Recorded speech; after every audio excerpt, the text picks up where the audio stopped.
Bien, bonjour à tous. J'ai un problème avec mon four Whirlpool. Quand je l'allume,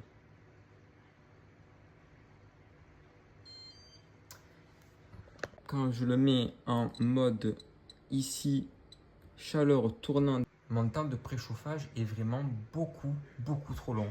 Il a mis 30 minutes pour préchauffer à 220 degrés, mode chaleur tournante. Ce n'est pas normal. Normalement, le temps de préchauffage doit être entre 7 et 10 minutes, pas plus. Au-delà, effectivement, il y a un problème.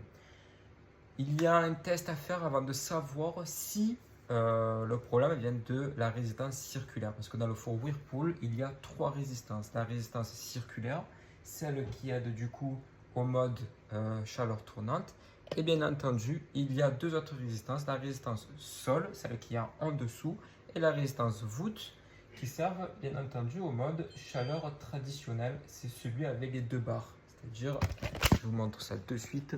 Là, celui avec les deux barres qui est juste ici. Donc j'ai fait le test, j'ai préchauffé avec la chaleur tournante. Effectivement, le préchauffage a duré à peu près une demi-heure, ce qui est beaucoup trop long.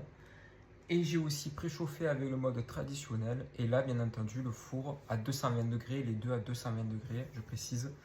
Et les deux, du coup, le mode traditionnel a préchauffé en 7 minutes et 30 secondes. Donc ça prouve bien que le problème avait bien du mode chaleur tournante. Donc, chaleur tournante, qu'est-ce qui est bien entendu en adéquation avec la chaleur tournante? C'est la résistance circulaire. La résistance circulaire qui est juste là. Je pense que c'est l'une des trois plus faciles à changer normalement, si je ne dis pas de bêtises. Donc, il va falloir juste démonter à l'intérieur du four. Je vais vous montrer dans la vidéo, bien entendu. Bien entendu, il faut couper le courant avant d'envoyer les mains à l'intérieur, sinon on peut attraper le jus. Et là, c'est moins rigolo. Et bien entendu, si je coupe le courant et que j'ouvre le four, il n'y a pas de lumière. C'est pour ça que j'avais une lampe frontale avec moi. L'objectif maintenant, il est très simple.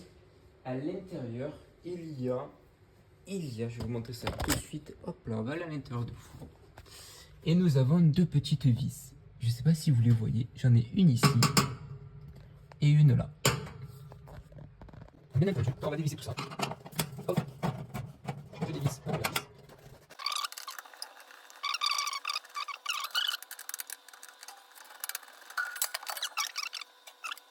Une fois que vous avez levé les vis cruciformes à croix, on prend cette fois-ci un tournevis plat pour lever les deux vis qui sont côte à côte. Je vais vous filmer encore une fois. Ici, nous avons une première vis et une deuxième vis, bien entendu, plate.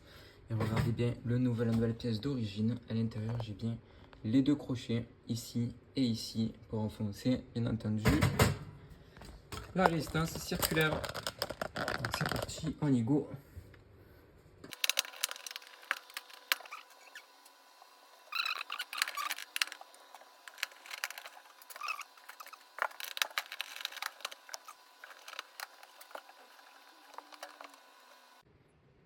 C'est juste des clips, c'est regardez, hop, on des clips tranquillement, doucement, faut pas aller fort. Mettre des petits à coups, il faut, voilà, droite gauche, et ça vient en petit à petit. Voilà. Donc là, j'ai levé les deux. Donc ça, c'est l'ancienne.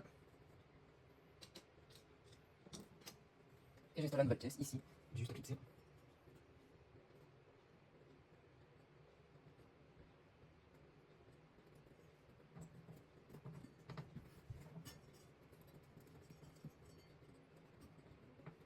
Et on reforme, dit comme il faut. Voilà, je vais récupérer une petite vis. La tête plate. Impeccable.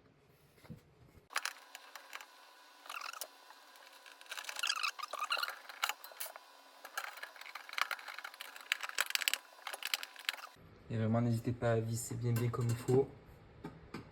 Ça reste un four quand même. Hop là. Une fois que j'ai bien vissé à gauche, je peux terminer à droite.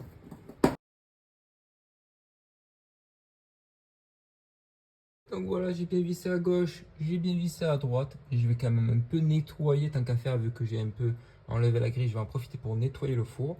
Et ensuite, je vais pouvoir lancer le préchauffage.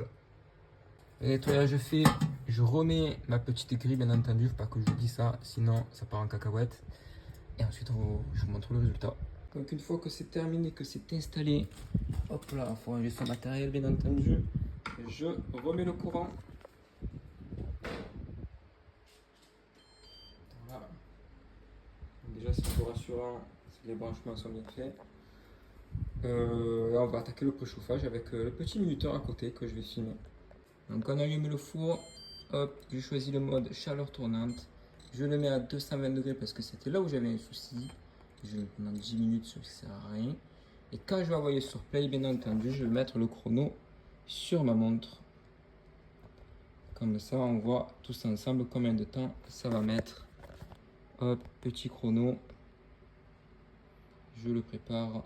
Tac, tac. C'est parti, je lance.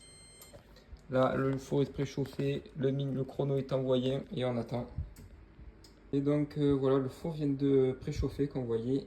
Les flèches ici ne clignotent plus, ça veut dire le préchauffage est OK. Et il est 7 minutes et 10 secondes, voilà. Là, on est sur un bon préchauffage, tout marche bien. Le test est concluant. Donc vous savez maintenant changer une résistance circulaire sur un four Whirlpool, bien entendu.